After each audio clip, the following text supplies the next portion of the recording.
Do you envision a future where the education system looks completely different than what we know now?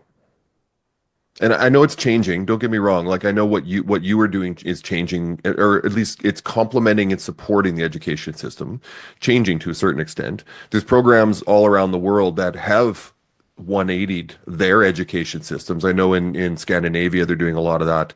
But do you envision, let's say even in Canada or North America, an education system that we don't even recognize within the next 2 to 3 generations? So if I were to say education systems, Hmm. the short answer is yes, because it's already happening. The Okay. problem is they're not accessible to the general public. So Hmm. there's some incredible progressive organizations out there that you would classify as a private school, but they do not, unlike, so here in Canada, if you're a private school and you want to get government funding to support that, you must follow the mandated curriculum.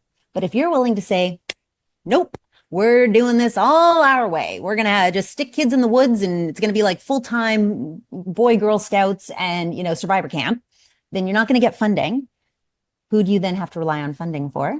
The parents, which means now it's not accessible, right? Right. But there is some really progressive, awesome schooling happening out there. And I believe, going back to the school can't take risks on something that's not proven, if these models can get robust enough and we can see kids going through the system that are successfully employed or building businesses or whatever the case is, now they can at least point to it and say, hey, chefs in our kitchen, what do you think about that? And it's not as high risk. There's just not enough models with enough track record to do that.